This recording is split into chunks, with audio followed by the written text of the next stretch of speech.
Assalaamu alaykum warahmatullaahi wabarakaatu kabajamtoota fi daawwattoota wardaftoota YouTube channel Halimaa Oromoo YouTube.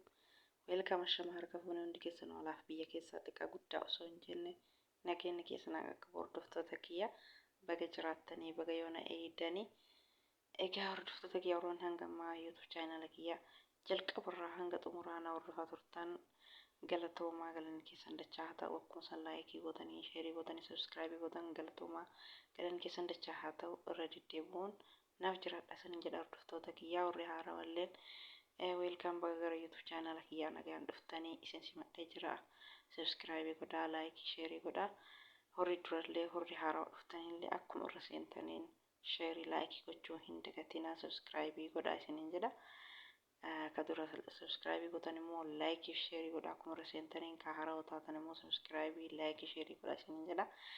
Egaa hordoftoota kiyya hunda keessanuu xiqqaa guddaa osoo hin jenne alaaf biyya keessa amantii kutaa ganda osoo hin qoonne baga jiraattanii.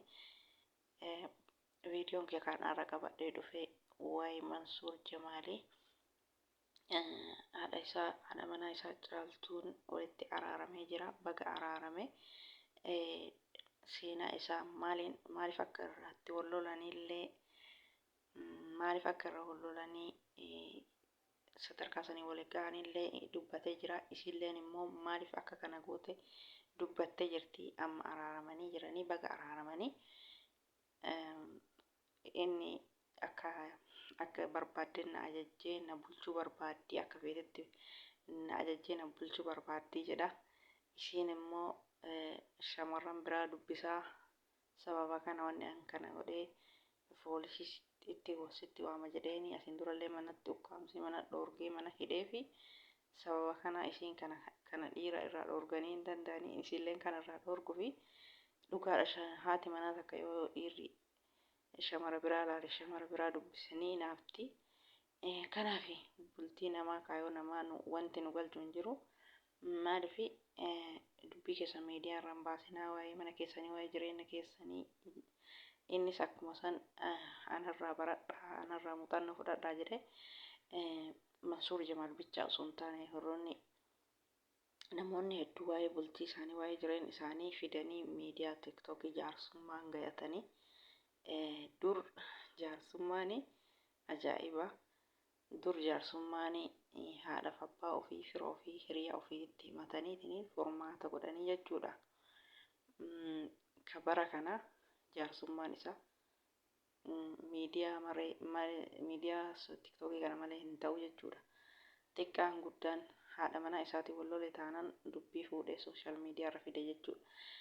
Namoonni sooshaal miidiyaa fayyadamullee osoo isin viidiyoo keessan dubbii keessan kaayoo keessan fuutaniitiin miidiyaa irra fiduu baattanii wanni inni viidiyoo irraa dalagullee hin jiru wanni inni viidiyoo irraa dubbatullee hin jiru jechuudha.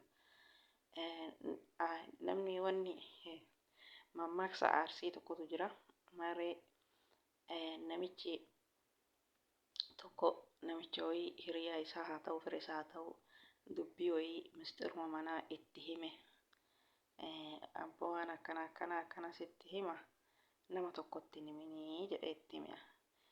Ayyee jedhee irraa fudhatee deeme kunillee gara nama biraatti hime. Waan akkana ebaluu akkana naan jedhe ati nama tokkochatti himinii jedhee nama hime kunillee. Sunillee jalaa ka'ee ammas deemee nama biraatti ebaluu akkana jedhe ati kanaa nama hin dubbatinii jedhe. Amma marree osoo namichi awwalaa sun dubbii san fuudhee namicha hiriyaa isaa haa ta'u fira isaa haa ta'u saniin gahuu baate dubbiin babal'attee nama sadii nama afur hin geettu jechuudha. Dubbiin nama afur geettee jirti. Amma ka'ee jaarsotatti nama jaarsaa nama guddatti himate amma dubbii kana jechuudha. Ebaluu akkanaa hiriyaa kiyyaa bar waan akkanaa hin himin jedhee dubbii san olii gadi faffacaasee jedhee amma nama himataa nama maanguddootti jechuudha. Dubbii ati qabatuu dadhabdee namni sii qabataa jedhe maanguddoon kun jechuudha. Akkasii ka isinii galaa ka isinii galuu didee gurratti isin cala'uu jedhe isheen akkasii isinii gala jechi kiyya kun isinii gala jechuudha. Isinii galuu dide immoo dubbii keessan odoo isin miidiyaarra baasuu baattanii osoo isin miidiyaarra fiduu baattanii odoo isin miidiyaarra fiduu baattanii namni wanni irraa dhaga'ee olii gadi oofu hin jiru jechuudha. Namni Mansuur Jamaal irratti dubbii kana hin jiille hinumaa hin jiru jechuudha. Mansuur Jamaal irraa gorsa namni fudhanne jechuu kiyya. Osoo gaafuma san innis hiriyaa ofiitti bilbilee hiriyaa ofiitti himee isilleen hiriyoota ofiitti bilbiltee yookaan fira isaa yookaan fira isii itti bilbiltee itti himtee jaarsummaa kana ol dhabne nuuf fixa osoo jedhanii keessan fixatanii wanni miidiyaarra ga'ee faca'ee miidiyaa tiktookii guutee tiktookarra gara yuutuubii guutuu hin jiru jechuudha. Ofumaa ofii badii balleessanii wanni nama kumatan takka illee hin jiru jechuudha hordoftoota kiyya. Kuni numa maraafuu gorsa nuutaa walaakin durumarraayyuu dubbiin deemanii miidiyaarra fidan kun baay'ee natti hin tolu jechuudha.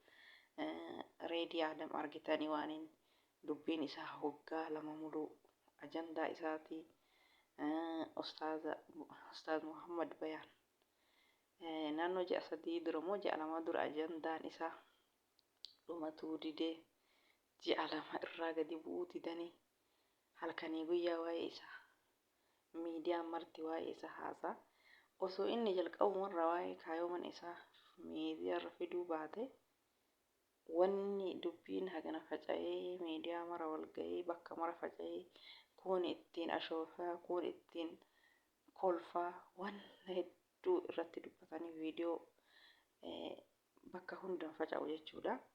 Kanaaf namni badii qabu kame ka dubbii ofii manaa baheeni qilleensatti facaase jechuudha.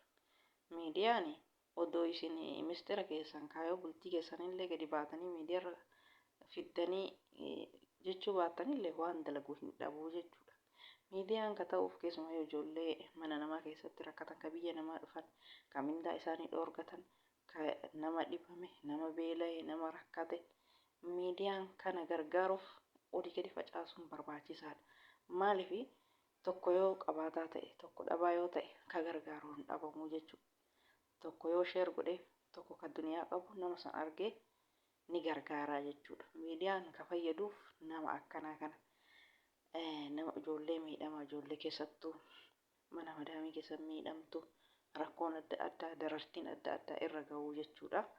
Miidiyaan ka fayyadu nama dhibame waa yaalamuu dhabe namni gargaaree akka yaalamuu taasisa. Nama rakkoon tokko irra ga'e eejansiin yookaan namni gargaaru yoo jiraate sababa viidiyoo san sheer godhee namni garagaratti dabarseen namni gargaaru argamee gargaaraa jechuudha. Akkuma san nama rakkatillee nama beela'illee hunda isaatu miidiyaan ka fayyaduuf isa kanaa. Akkuma san nama biyya ofii hawwee nama biyya namaa jiru kan namaa waliin agarre miidiyaa kana namni wal argee walitti buhaaraa jechuudha. Miidiyaan osoo dur namni dhiirsaaf niitiin yoo wal lolte dubbii ofii manuma fixatti jechuudha. Yoo gadi baatee ollaa seentee abbaa manaa isiitii yoo wal lolte akkuma san inni illee haadha manaa isaatii yoo wal lole gadi ba'ee ollatti dubbii facaase dubbiin sun ollaa mara ol ga'a bara eebaluu akkana wal dhabanii bara akkas ta'anii wal dhabanii dubbii olii gadi facaasanii jechuudha. Yoo abbaan olumaa galee manumatti gadi dubbii ofii manattiin ol deebi'ee manuma ofii keessatti walii fixate yoo jedhe namni dhaga'u takka hin jiru jechuudha. Dhiirsaaf niitiin namni kamiyyuu ka walitti hin buune hin jiru. Dur haadha abbaan keenya yoo wal lolan manumatti ofumaa olii fixatan malee haadhaaf abbaan keenya obboleeyyan keenya nuun dhaga'inii na wuriidha jedhan dubbii isaanii manuma fixatanii jechuudha.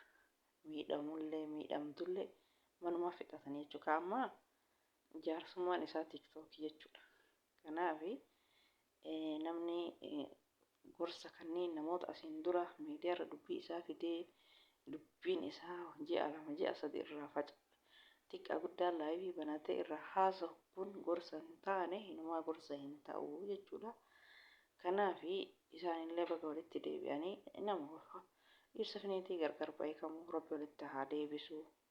Nama jaalala walii qabu rabbi walitti haa deebisu.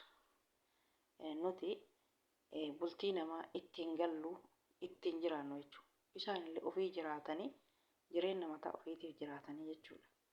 Namni waan miidiyaa irraa argeef irraa dubbata malee jireenya namaa inaafee yookaan jireenya namaatti itti galuuf yookaan jireenya namaa san keessa waa argatuuf miti jechuudha. Kanaaf hunduma keenyaafuu gorsa ta'a. Seenaan isaa mudateellee akkasuma dhiirri tokko anas si bulchaa ana tokko si godha anas si ajajuudha namaan ajajamu jechuudha. Kanaaf sun seeruma dhiiraati. Dhiirri dubartii wal jaalatee qixxee walii galanii waliin bulan malee anatu si bulchaa anatu si ajajaa anatu si buusa anatu si kaasa yoo jedhanii akkasitti gonkumaa hin fudhatamu jechuudha akkasii. Kanaaf Caaltuu Mansuur baga walitti araaramtanii baga fixattanii hunduma keessanuu abbaa manaa keessan haadha manaa keessan addaan baatanii Rabbi walitti isin haa deebisu. Akkasuma reedii Aadamillee Rabbiin haadha manaa isaatti Rabbi walitti haa deebisu. Hunda keessanuu ka isin beeynullee ka isin hin beeynillee haadha manaa keessaniin gargar baatan ooyifii ol jedhaatii walitti deebi'aa waliin toltanii waliin bareeddanii waliin namatti toltanii jechuudha. Namni wal malee hin tolu moynuu baala malee hin tolu. Akkasuma niitilleen abbaa manaa isaa malee hin toltu. Abbaa manaa isii malee innillee haadha manaa isaa malee hin tolu jechuudha. Akkasii Rabbi walitti isin haa deebisu. Gargar baatanii namni walitti hin buune hin jiru namni wallee hin jiru. Ka walitti hin araaramne shayxaana Rabbi walitti isin haa deebisu. Jaalala dhiirsa niitii ka dhugaa ka wajjin jireenya zalaaqiyaa Rabbiin isin haa kennu isin jedha hordoftoota kiyya. Yaadu kongoree ijaaf qalbii keessanirraa na hambisaa. Viidiyoon kee karraa kana fakkaata. Assalaamu alaikum warahmatullahi wabarakaatu. Gorsa bareedduu tana hundi keessanuu itti fayyadamaa. Isiniin jedha hordoftoota kiyya viidiyoo biraatti walitti deebinutti baay'ee nagaan naaf tura.